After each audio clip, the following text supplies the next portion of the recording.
รายงานล่าสุดมือนี่เป็นมือครบงานโฮมบุญกฐินอยู่ที่คาเฟ่นอนนาบาวภูศรีวิไลมีแต่คนหักคนหอมสอนน้องธิดาลาวบีบข้าวปุ้นเฮ็ดข้าวนมจีนในภาษาไทยมวนกุ๊บเบิงแวบๆคนหนึ่งหน้าค่ายคือกับแม่แท้ๆของธิดาลาวหรือว่าข้ามโขงมาเฮ็ดบุญกฐินร่วมกันหรือบ่ทักทายสบายดี FC แฟนคลับทุกท่านที่เคารพและนับถือมาพบมาพ่อกันช่วงค่อยคำยามแรงทานผู้ชมตาเว้นแยงตาอากาศฮ้อนแห้งเอาแท้เอาว่าเจเบาเล่ากับบ่คิดบ่ฝันว่าทั้งทีมงานของพอภูศรีวิไลจะมีความม่วนซื่นคึกคืนดังฟดสนั่นทั่วบ้านบริเวณคาเฟ่นอนนาท่านผู้ชม FC แฟนคลับเห็นแบบนี้แล้วก็รู้สึกดีอกดีใจในภาพบรรยากาศนั้นเฮาก็จะได้เห็นพ่อแม่ผู้อยู่ใกล้อยู่ไกลผู้ที่ฮักแพงเบาผู้ศรีวิไลอาจจะมี FC แฟนคลับของน้องธิดาลาวเข้ามาร่วมแห้งร่วมใจกันพากันเฮ็ดน้ำข้าวปุ้นมีปีกไก่มีลูกซีนโอ้ยมีน้ำกะทิใส่เห็นแล้วก็โอ้ยเป็นตาหน้าแซ่บเป็นตากินเด้ท่านผู้ชมตักเอามาให้เจบ่ลาวจักถ้วยนึงได้เด้ออย่าลืมหมกถั่วฝักยาวจ้ำแจ่วกะปิคุยใส่แล้วก็สดข้าวปุ้นใส่ปากโอ้ยแตกละลายในปากที่สำคัญท่านผู้ชมน้องธิดาลาวลงมือเฮ็ดกับพ่อแม่เองบีบขนมจีนหรือว่าบีบข้าวปุ้นข้างแรกจมละเด้โอ้ยมันคือเฮ็ดยากเฮ็ดซ่าแท้หือเฮ็ดข้าวปุ้นนี่น่ะยายรุ่นก็ว่าเทื่อหน้าไปซื้อข้าวก็อย่าต่อเขาเด้อมันบ่ได้เฮ็ดง่ายๆเด้อล่ะเอ้ยว่าซั่นเด้กล้องแพนไปแพนมาเจบ่เล่าไปเตะสะดุดตา2คลิปแล้วนะตั้งแต่เมื่อคืนนี้มันมีผู้หญิงคนหนึ่งหน้าตาสีหน้าท่าทางบ่คือคนอยู่ทางฝั่งไทยเพราะอย่างเบิ่งหน้าตาแล้วก็คันสิว่าบ้านนอกก็บ่แม่นบ้านนอกดอกเบิ่งการแสดงออกทั้งสีหน้าท่าทางคือเขินคืออายคนที่มางานร่วมกัน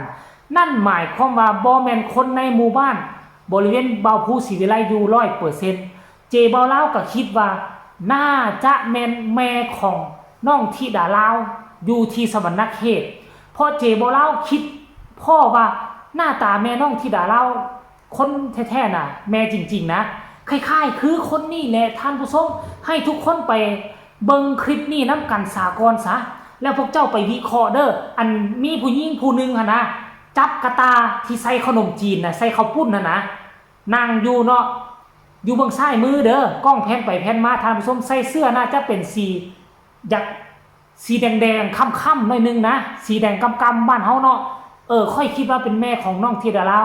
ถ้าไผว่าแมนเบิ่งแล้วว่าแมนคือก็ให้คอมเมนต์มาไผว่าบ่คือก็สามารถโต้แย้งคอมเมนต์มาได้ท่านผู้ชมไปเบิ่งคลิปนี้แล้วจึงมาพ้อกันในช่วงต่อไปไปเบิ่งพร้อมๆกันเลยมีเบิ้ลสุพจน์นี่กินบ่เบิดเด้อ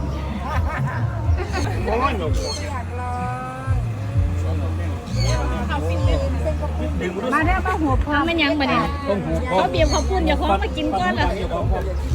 มันบ่สวยกับบ่มีแห้งแม่แล้วเพิ่นเอาลงใส่บ่ทันได้เท่าใดจะเขาไปเข้าสิบีบอันนี้ไปอย่าตะไม้ตัดออกก่อนใครจะบีบธิดาลาวบีบอะไรนี่เดี๋ยวเล็กใหญ่หรือเส้นเล็กพลัง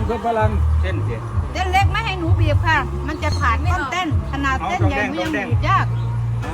ลองใหญ่ลองก่อนไปลองก่อนลองก่อนแล้วซื้อโมชั่นอย่างเงี้ยซื้อโมชั่นอย่างเงี้ย1 2ให้ทำไมเอาไป1 2เก่งอยู่มันก็บีบอยากบีบซ่าแท้ไม่บริษัทไหนค่ะเขาขายยังไปต่อเขาเด้อบรรลุนเพื่อจะได้กินมาจัดการอีกร่องแดงอยู่พอออกจากมองนี้แล้วขึ้นใส่หน้าเส้นข้าวปุ้นจะมาแบบนี้กับด้วยน้ำยาอยู่ทางมอกับปุ้นอีกทีร่องแดงร่องนี้เลยป่ะร่องแดง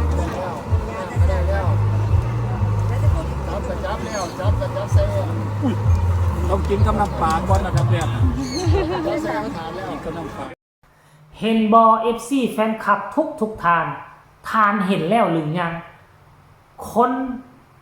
ปริศนาคนหนึ่งโผล่มาสำหรับเจบอลาวแล้วก็ประมาณ 80% น่าจะเป็นแม่ของน้องธิดาลาวแต่ว่าเจบอลาวก็เอะใจอยู่เด้เอาคณะแม่ของธิดาลาวมาคือบ่เห็นทั้งทีมงานของตระกูลศรีวิไลพากันถ่ายคลิปถ่ายเคิบแน่มาฮับแม่ธิดาลาวเด้ออันนี้แม่ธิดาลาวบ่เห็นคลิปใดเผยแพร่ออกมาเลยหรือว่าข้าเจ้ากำลังมัวเมาเกี่ยมงานกฐินบอกก็เลยบ่ได้ถ่ายคลิปเกี่ยวกับเรื่องนี้หรือบ่ทานผู้ชม FC แฟนคลับเดี๋ยวเจบ่เล่าสิขอไปอ่านคอมเมนต์ของแฟนๆน้องธิดาลาวเด้อว่าเขาเจ้ามีคำคิดคำเห็นคือแนวใดหลังจากที่เห็นการเคลื่อนไหวเกี่ยวงานบุญกฐินครบงานบุญกฐินในค่ำคืนนี้ฟดฟื้นม่วนซืนตั้งแต่ตาเว้นยังบ่ทันตกดินท่านผู้ชมเอ้าคอมเมนต์นี้เพิ่นบอกว่าอยากนำเป็นตาแซบคักว่าซันเดย์ผู้นี้ก็บอกว่าตาแซบเด้ว่าซั่นอยากไปซิมน้ำข้าวปุ้นคุณยายลุ้นค่าว่าซั่นเดย์ผู้นี้บอกว่าตาแซบแท้จ้าว่าซั่นผู้ต่อมาก็บอกว่าเป็นตาแซบจ้าแมนความลูกว่าซันเดแมนความลูกกับหมายแมนความธิดาลา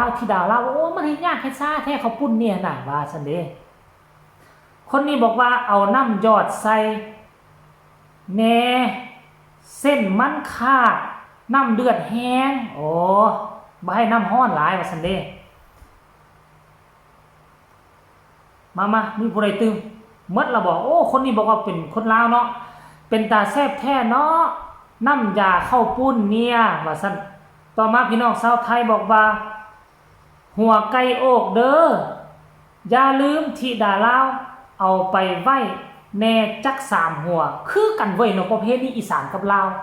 บ่คือได้กับวัฒนธรรมอันเดียวลูกหลานเสื้อสายเลือดเดียวกันอีสานกับลาวเนาะอยู่ทางฝั่งลาวนี่คือกันคันฮอดยามบุญยามศีลว่าคันบีบข้าวปุ้นยามใดคันบ่ได้กินหัวไก่โอกหรือว่าบางคนว่าเขาปุ้นหัวโลงเนาะหัวใหญ่นั่นน่ะบางพื้นที่ว่าหัวโลงหัวใหญ่เขาปุ้นหัวใหญ่หัวไก่โอกนั่นแหละโอ้ยเด็กน้อยนี่ญาติกันกินอันนี้แหละท่านผู้ชมโอ้ยประเภทอีสานก็คือกันกับลาวเลยเนาะเจบ่ลาวว่า 99% ซะจงจัก 1% เพราะปัจจุบันนี้ส่วนใหญ่ทั้งภาคอีสานก็มีแต่คนเกิดใหม่ใหญ่รุ่นแล้วก็มันจะมีวัฒนธรรมของไทยแท้มาเจือปนกันเว้ากันว่ากันกินกันอยู่กันมันก็สิเปลี่ยนแปลงไปตามยุคตามสมัยมันแต่ก็ยังดีได้รักษาไว้ประมาณเกือบ 99% บ่นางก็ตามซื่อท่านผู้ชมโอ้ยเว้าต่อนอกเรื่องแล้ว คนนี้บอกว่าอนุโมทนาสาธุว่าซั่นเด้อผู้ต่อมาเป็นผู้สุดท้ายบอกว่าอยากนำเด้เข้าปุ้นบ้านเฮาท่านผู้ชมอันนี้คือคำคิดคำเห็นของ FC แฟนคลับ